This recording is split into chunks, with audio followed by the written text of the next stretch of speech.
Good morning, ladies and gentlemen. This is Mr. Rowe. We're looking in geometry part B. This is lesson 11, and we're going to talk about the volume of cylinders. So real quick, volume of a cylinder is the product of the area of the circle base and the height of the cylinder. So we're going to multiply the base times the height, just like we did for a prism. So that's basically what this is. Volume equals base times height, or volume equals pi r squared times height. And we're really going to focus just on pi r squared times the height, because it's just a short calculation for cylinders. Let's take a look at an example. This is an oblique cylinder. Remember, we can have oblique or right cylinders. In this situation, this 25 right here is extra information, so please ignore that. So we're just going to use this 7 and this 24. So we're going to find the volume, which is, we're going to use pi r squared times the height, and we're going to use 22/7 as our value for pi. So again, remember that unless you're told otherwise, you're just going to leave pi in your answer as a symbol and not use any other estimates. So this time we're told to use 22/7, so that's what we're going to do. So here is our calculation. Our radius is 7, our height is 24. Again, 25 is extra information, please ignore it. So we're going to substitute. So pi is 22/7. Radius is 7 squared times 24. So 7 squared is 49.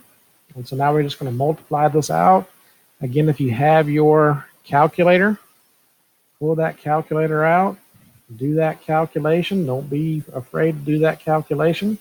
So I'm going to do 22 times 49 times 24.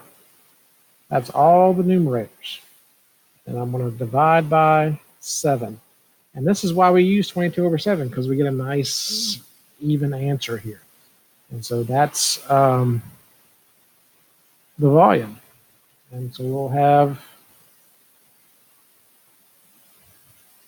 sorry about that, we'll have 3,696 feet cubed as our volume. So here's our next example.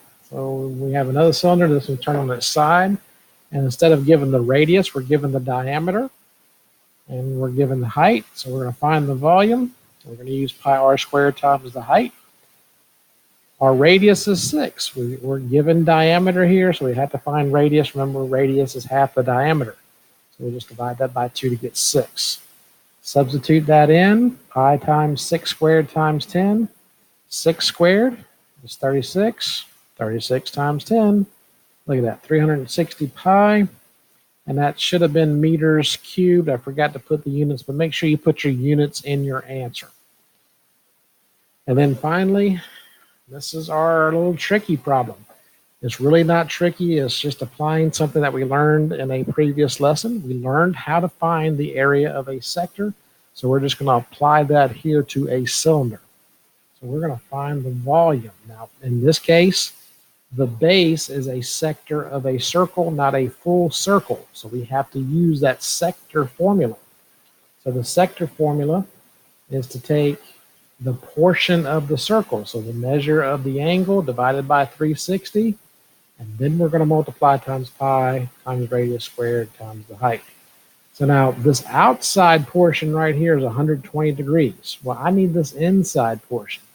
So remember, to get that inside portion, you're going to subtract 360. So 360 minus 120.